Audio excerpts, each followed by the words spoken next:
I was recently taken aback to discover that a significant fire had occurred at Ever Trust Company, where my husband Richard works.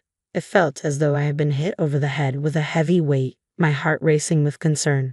I quickly dialed Richard's number, fervently hoping he was unharmed.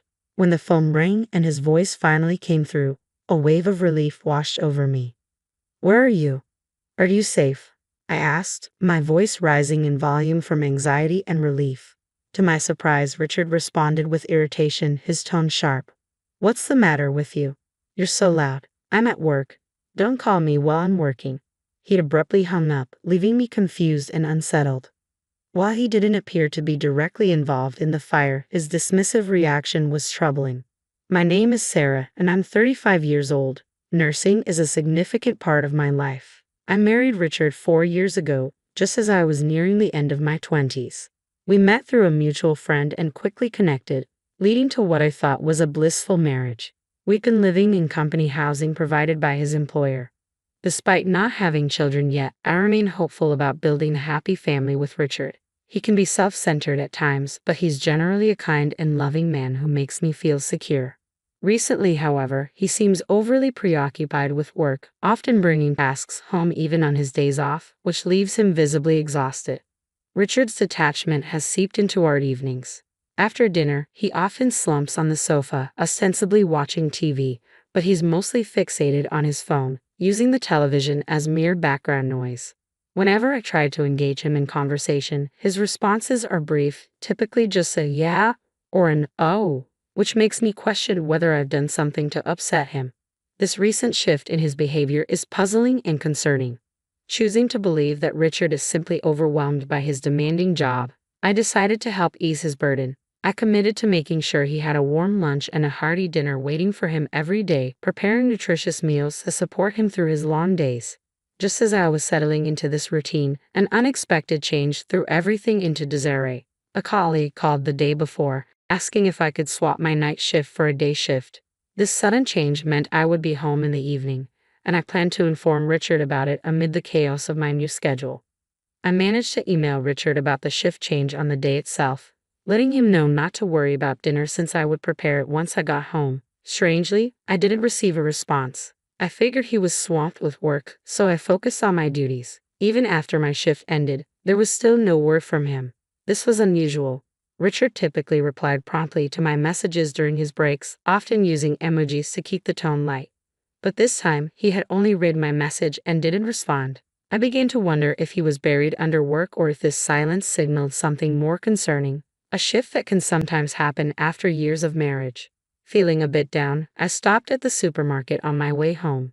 Despite the cold weather, I was determined to make a warm one-pot meal for us. I picked up all the necessary ingredients, ready to start cooking as soon as Richard walked through the door. However, he didn't come home at his usual time of 6:00 p.m. The hours dragged on, and by the time he finally arrived at 9:00 p.m., I felt a mix of relief and worry. As he entered, I greeted him, trying to keep the mood light. "Welcome back. You're home late. Did you have to work overtime?" I asked, my voice tinged with concern, hoping for a simple explanation. "Yeah, but did you really have to switch to day shift so suddenly?" Richard replied as he walked into the kitchen. I nodded, sensing the tension. "Yes, a coworker had an emergency and I was late in telling you about the change," I explained. "I see. I guess you couldn't help it," he said, frustration creeping into his voice. "But it's a bit annoying that you only informed me today. I might have made plans to go out for a drink or something." "You're right. I'm sorry," I said, feeling the weight of his disappointment. I replied as I turned on the stove to heat the pot. "Oh, you haven't eaten yet." Richard noticed the setup. "No, I thought I'd wait for you," I said, hoping he'd appreciate the gesture.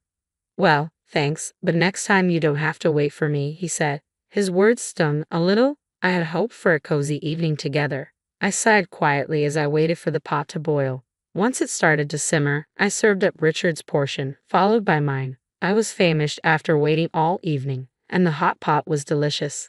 I began to savor each bite, but then I noticed that Richard wasn't eating much. "What's wrong? You don't seem to be eating," I remarked.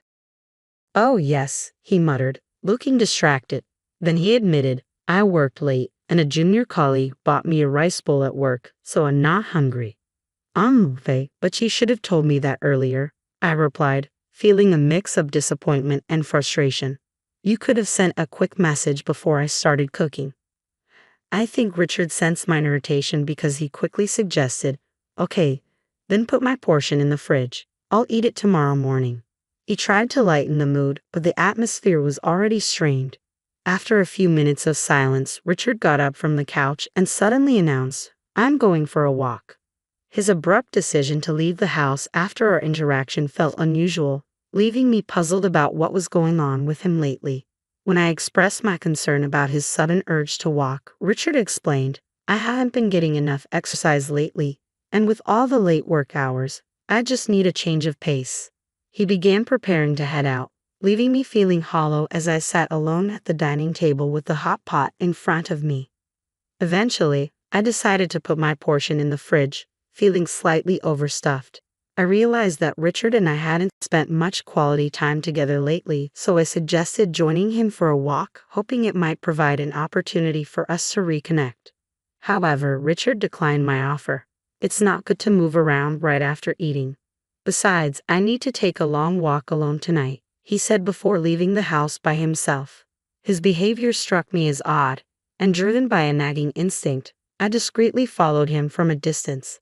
Despite the cool evening air, Richard walked with an unusual spring in his step. He eventually stopped near a park quite a distance from our home, where he seemed to be waiting for someone, frequently checking his phone. A few minutes later, a car pulled up, and Richard strolled over, chatting casually with the driver.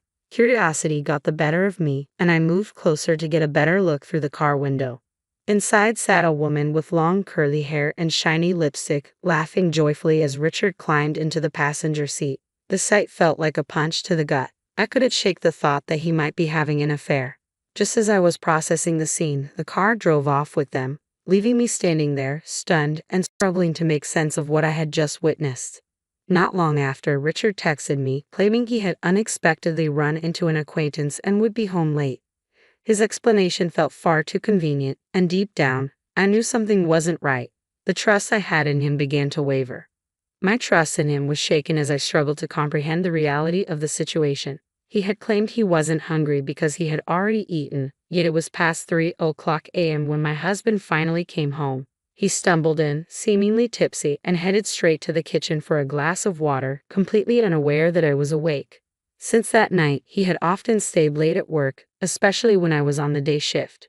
Synchronizing our days off had always been a challenge, but now it felt nearly impossible. Recently, he was not only working late but also putting in hours on what were supposed to be his days off.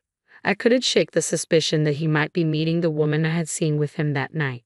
Driven by doubt, I began searching for detective agencies online. After some digging, I submitted an investigation request to the most reputable one I could find. I felt guilty for going behind his back, but I reasoned that if the investigation cleared him, I could fully trust him again. Waiting for the results was excruciating. My husband remained as reserved as ever, and every time I looked at him, the image of that woman haunted me. I was desperate for clarity. Then an unexpected event occurred. It was a busy Saturday at the hospital where I worked, and my husband was supposedly working on his day off. As I focused on my tasks, trying to push aside my personal issues, the distant sound of fire truck sirens caught my attention. The noise grew louder and more urgent, and soon it wasn't just one fire truck, but several speeding by. A sense of unease crept over me, turning into worry as two of my colleagues returned to the ward with grave expressions. They were discussing an emergency, a large fire nearby. You mean the fire? I asked, trying to catch up with their conversation. Yes, that's right, they confirmed. There's a major fire at Trust Company. The shock hit me like a physical blow. Trust Company was where my husband worked. An overwhelming sense of distress washed over me as I considered the danger he might be in. Learning that the fire was at Trust filled me with immediate dread. I quickly explained the situation to my colleagues and rushed to call Richard, hoping against hope that he was safe. Despite the recent tension between us, I always made sure to see him off each morning, and now I dialed his number with a heavy heart, praying fervently that he hadn't been caught in the blaze. The phone rang, and when Richard's voice finally came through, it momentarily lifted my spirits. Hello, Richard. Are you safe? I asked, my voice louder than intended with relief. Instead of the reassurance I craved, His response was curt and irritated. "What's the matter with you? You're talking so loud. I'm at work. Don't call me while I'm working." Then the call abruptly ended.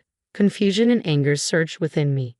There was a massive fire with trucks dispatched to the scene. It was impossible for him to be working normally under those circumstances. His cold demeanor and strange response made me question whether he had even gone to work at all or if something else was happening. As my worry for his safety morphed into suspicion about his fidelity, I couldn't shake the thought of all those mornings I had seen him off. Was he using that time to meet someone else? By the time I reached home, my mind was made up. I needed to leave and start anew. As I began packing my belongings, I felt a mix of determination and sadness. I checked the mailbox and found that the results from the detective agency had arrived. It felt timely to take these with me as I left a house that no longer felt like home. My parents came over to help me pack, and I arranged for a moving contractor to expedite the process. As I worked amid the boxes, it struck me that Richard was probably unaware I knew the truth about his affairs, likely spending time with his lover at that very moment. I packed up my furniture and the appliances that had been with me since my sable days. The room quickly emptied, becoming the hollow shell of the home it once was. Standing there, looking around at the nearly bare space, I realized how much I had changed and how necessary it was for me to move on from this chapter of my life. I felt completely detached from the life I once led in that house. With resolve, I moved my belongings to my parents' home and began searching for a new place to live on my own. The next day, Richard finally reached out, his voice laced with confusion and annoyance. "Hey, what's going on? Most of your stuff is gone." "I've moved out," I replied calmly. "What the hell were you thinking? When are you coming back? What about my food?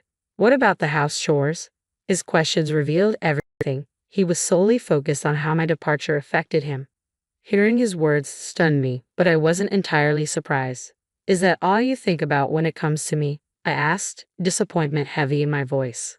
Our conversation brought back memories of the fire at his company, a day he claimed to be tied up at the office, yet he seemed far too carefree given the circumstances. "Why don't you find another woman to handle all that?" I challenged, struggling to keep my composure.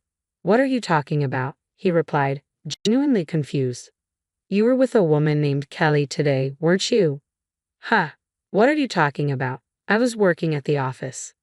"Oh, at the office? How long did you work today?" My suspicion intensified as the day grew busier, even though I was supposed to be off. I ended up working late into the evening, which made Richard's bewilderment over my move seem all the more suspicious. "That's why I was so surprised that you moved out," he said, trying to sound genuinely confused. "Stop lying already," I shot back sharply. "You lied about going to work, didn't you?" "I wasn't lying. I was working. What's going on?" His voice wavered between frustration and confusion. "How could you work late when there was a fire at your office during the day? When I called you, several fire trucks were dispatched to your company. They were there to extinguish the flames. That's why I called. I wanted to know if you were okay. You told me not to call you while you were at work, acting as if there was no fire."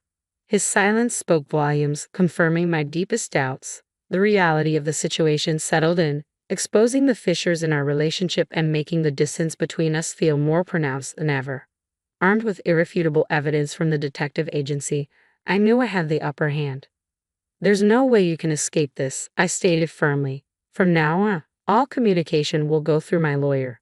As expected, he pleaded for forgiveness, repeatedly apologizing for his betrayal. But my feelings for him had faded long ago.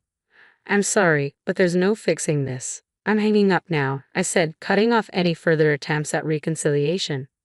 I promptly met with my lawyer to demand a divorce and alimony. With solid evidence in hand, the proceedings moved swiftly, and the divorce was finalized.